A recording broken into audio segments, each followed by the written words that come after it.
ولا يؤوده حفظهما وهو العلي العظيم. خۆشەویستان و ئازیزانم، پێغەمبەری خوا صلی الله عليه وسلم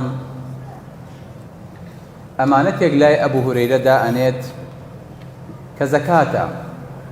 ئەبوو هورەیرەش پارێزگاری ئەکا و لە خزمەتیا ئەبێ بۆ ئەوەی کە هیچ دەستێکی پێنەگا. ئەفەرمێ شەوێکیان چووم کە سێرەکەم کابرایەک خەریکی دزیکردنە لە پاری زەکاتەکە و لە خواردنەکان. منیش ڕێک پژملیم گرت و وتمەوە چیەکەیت؟ زۆر پاڕایەوە، وتی بەخوا ماڵم ناڵم زۆرە و زۆر فەقیرم و زۆر خاوەن پێداویستیم. بەزەیم پیا هاتەوە، بەڕەڵام کرد و ناردمەوە ماڵەوە.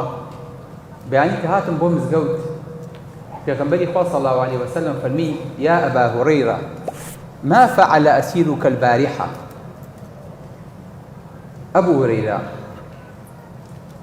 دیلەکەی دوێنێت چی لێ هاو؟ تومەڵای پێغەمبەری خوا بەرەڵام کرد و زۆر پاڕایەوە و وتی مناڵم وردە و فەقیرم و منیش بەزەیم پیا هاتەوە. فەرمی: ئەما ئینەه کەذەبەکە وەسەیەعود. فەرمیوە دروی لەگەڵا کردووی تو یەتەوە.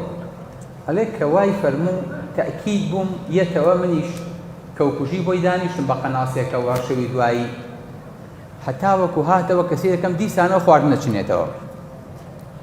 ئەڵێ چۆم گرتم، وتم ئەمە دووەم جارە. درۆشم لەگەڵاکەی. وتی وەڵڵاهی وەزعەکەم ئاوایە و وعد بێ نایەمەوە تاو. ئەڵێ منیش بەزەیم پێ هاتەوە بەرەڵام کرد. پێغەمبەری خوا صلی الله عليه وسلم فەرمووی: ها ئەبا هورەیرە دیلەکەت ئەم شەو چی کرد؟ تومەڵای پێغەمبەری خوا وعدیاوە نەیەتەوە. دوو جارە دزیەکا و وتومە بەخوا پژمن دەگرم و ئەوم بۆ لای پێغەمبەری خوا صلی الله عليه وسلم. ئیتر زۆر پاڕایە، منیش بەزەیم پێ هاتەوە بەرەڵام کرد. فەرمی سەیەعود یەتەوە. سبحان الله. وەکوی پێغەمبەری خوا صلی الله عليه وسلم خۆی لەناو قسەکەی هاتووشی بزانێ. یەکەم چۆن نەزانێ ئەم ڕووداوە بەم شەوە ڕووی داوە. ئەبوو هورەیرە پێشەوەی باسی کا پێغەمبەری خوا پرسیاری لێکا، یە دواتریشە فەرمێ سەیەعود.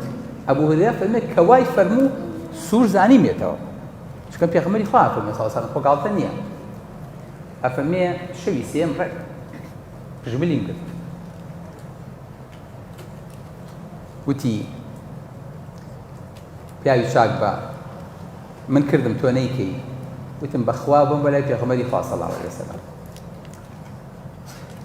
وتی ئەگەر نەمبیت یەک نەسیحەت دەکەم هەتا ماوە ئیسپادی لێ بکەیت و وعدیش بێ نایەمەوە. وتم چییە؟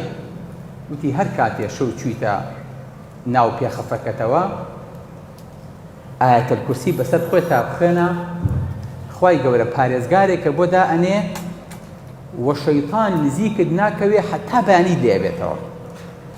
چکە کاتێ ئینسان شاوی غافڵ بوو پێویستی بە حەرەسیاتە. چێ حەرەسیاتی بکات؟ ئەبێ کەسێ لەبەر دەرگاکەی دانێ. ئەخر شەیطان و جنۆکە خۆ دەرگا و پەنجەرە نازانن.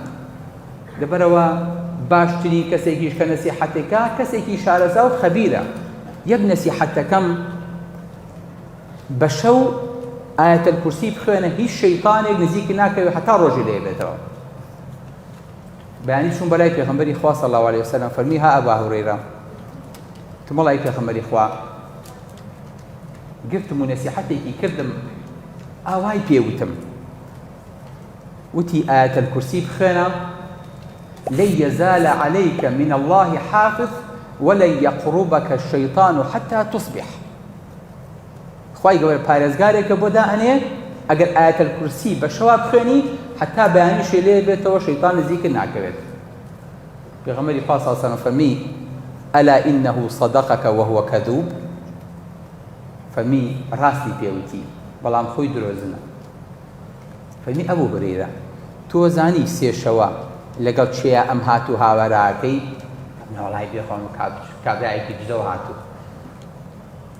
ذاك الشيطان تيوتو سي روجا لقل إبليس وشيطانا أم دسويا خيبويتو أم هم فرتنيتان ناول. ئەبوو هورەیرە ئەنجا تێگەیشت کە ئەم نەسیحەتە مادەم پێغەمبەری خوا ئەفەرمێ صلی الله عليه وسلم کەسێکیش پێی ئەڵێ کە خۆی شەیتانە و ئەڵێ بیخوێنە دزی لە دز ناکرێ شەیتان نایە بەلاتا کەواتە قسەکە تەواوە